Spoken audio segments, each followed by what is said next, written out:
Break के बाद स्वागत है आपका। चलिए अब शुरू करते हैं 5 मिनट में 25 खबरें।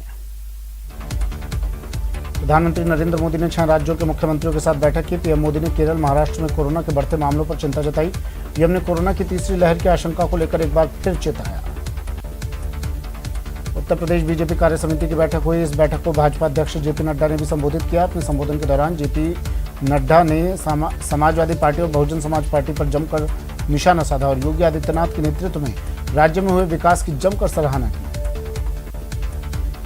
पंजाब में अगले साल होने वाले विधानसभा चुनाव से पहले कांग्रेस पार्टी में दंगल जारी है। नवजोत सिंह सिद्धू ने नई दिल्ली में कांग्रेस अध्यक्ष सोनिया गांधी से मुलाकात की। इस बीच कांग्रेस के पंजाब प्रभारी हरीश रावत ने कहा कि पंजाब को लेकर अंतिम फैसला सोनिया गांधी लेंगी।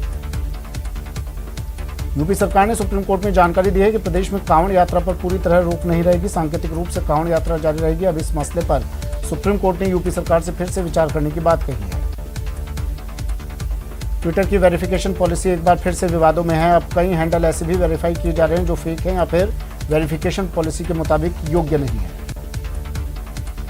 जम्मू कश्मीर के श्रीनगर में शुक्रवार सुबह से चल रहे एनकाउंटर में सेना को सफलता मिली है। दानमार इलाके की आलमदार कॉलोनी में जवानों ने 2 आतंकवादियों को ढेर कर दिया।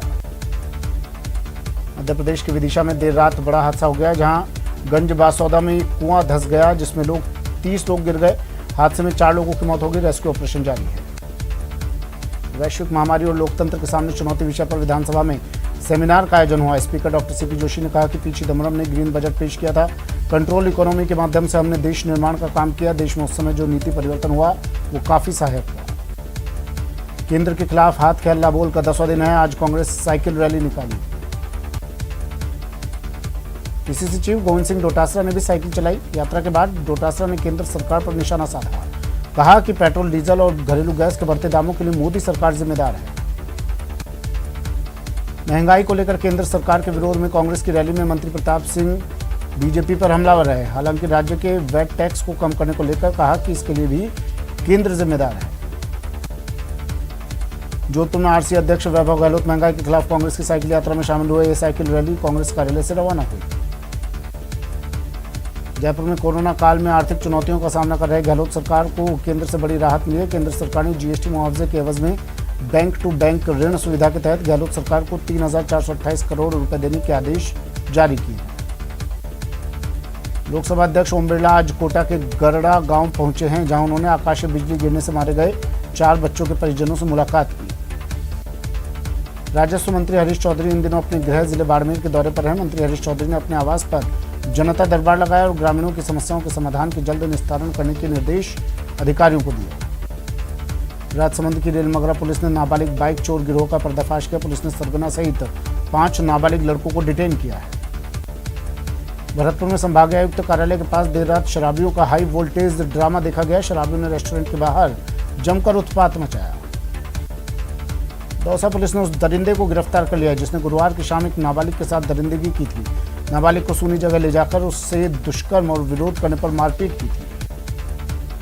चूरू के बीदासर में चोरों ने एसबीआई बैंक का एटीएम उखाड़ लिया, लेकिन उसे गाड़ी में ले जाने में नाकाम रहे। सूचना पर सांडवा पुलिस थाने के हेड कांस्टेबल महेश जाब्ते के साथ मौके पर पहुंचे। रणथंभौर और सरिस्का की तर्ज पर झुंझुनू में खेतड़ी इलाके के बांसियाल जंगल को विकसित किया जा रहा है। बांसियाल इलाका लेपर्ड प्रोजेक्ट में शामिल है। प्रदेश में मानसून काफी दिन पहले आ चुका है, लेकिन फिर भी दौसा सहित कई जिलों में लोगों को अच्छी बारिश का इंतजार है। बारिश नहीं होने से किसानों की फसलें सूखने के कगार पर हैं। राजसमंद जिले के मगरा क्षेत्र के युवा देश सेवा के लिए तत्पर रहते हैं। अजमेर में सेना भर्ती के लिए जब यहां से बसों का काफिला रवाना हुआ, क्षेत्र के विधायक सुदर्शन सिंह रावत ने यहां बसों को हरी झंडी दिखाकर रवाना किया।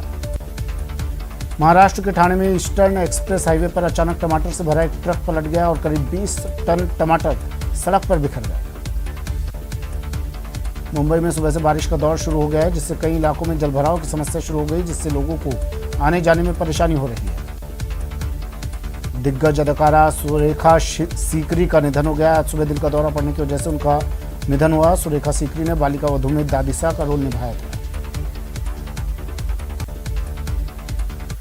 राजकीय दंत चिकित्सालय और महाविद्यालय सुभाष नगर जयपुर